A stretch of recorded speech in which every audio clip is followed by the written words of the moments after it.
2006 September 26-നാണ് കേസിനാസ്പദമായ സംഭവം നടന്നത്.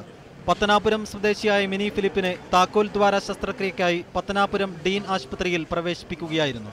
എന്നാൽ പ്രാഥമിക പരിശോധനകളൊന്നും കൂടാതെ ഡോക്ടർമാർ ഇവരെ ശസ്ത്രക്രിയയ്ക്ക് വിധേയയാക്കുകയായിരുന്നു. ശസ്ത്രക്രിയയ്ക്ക് ശേഷവും അബോധാവസ്ഥയിൽ തുടർന്ന ഇവരെ തിരുവനന്തപുരം സ്വകാര്യ ആശുപത്രിയിലേക്ക് മാറ്റി. എന്നാൽ ഗുരുതരാവസ്ഥയിലായിരുന്ന മിനി സെപ്റ്റംബർ 26-ന് മരിക്കുകയായിരുന്നു. തുടർന്ന് ചികിത്സാ പിഴവ് ആരോപിച്ച് ബന്ധുക്കൾ പോലീസിൽ പരാതി നൽകി. ഇവർക്ക് അനസ്തേഷ്യ നൽകിയതിൽ ഗുരുതരമായ പിഴവ് വരുത്തിയതായി അന്വേഷണത്തിൽ വ്യക്തമായിരുന്നു.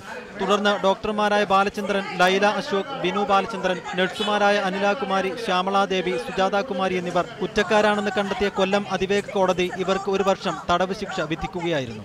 അതിൽ ഈ ജനറൽ അനസ്തേഷ്യ കൊടുത്തിരിക്കുന്നതാണ് ഈ കേസ് ഷീറ്റിൽ ദീൻ ആശുപത്രി നടത്ത കേസ് ഷീറ്റിൽ പറഞ്ഞിരിക്കുന്നത് ഈ ജനറൽ അനസ്തേഷ്യ കൊടുത്തു എന്നാണ്. പക്ഷേ പോസ്റ്റ്മോർട്ടത്തിൽ സ്പൈനൽ അനസ്തേഷ്യ കൊടുത്തതിൻ്റെ തെളിവുകൾ പഞ്ചുവേഷന്മാർക്ക് ഉണ്ടതായിട്ട് പോസ്റ്റ്മോർട്ടം ഫൈൻഡിങ്സിൽ കണ്ടെത്തിയതിൻ്റെ അടിസ്ഥാനത്തിലാണ് ഇത്തരത്തിലൊരു അന്വേഷണത്തിന് പോലീസിനെ സഹായിച്ചതും ആ ഫോറൻസിക് ഡോക്ടറുടെ കണ്ടെത്തലാണ് ഈ കേസിന് വഴിത്തിരിവായിട്ടുള്ളൊരു ഇതെന്ന് പറയുന്നത്. കേസിൽ 18 സാക്ഷികളെ വിസ്തരിച്ചു. 27ഓളം രേഖകളും പ്രോസിക്യൂഷൻ ഹാജരാക്കിയിരുന്നു. മീഡിയ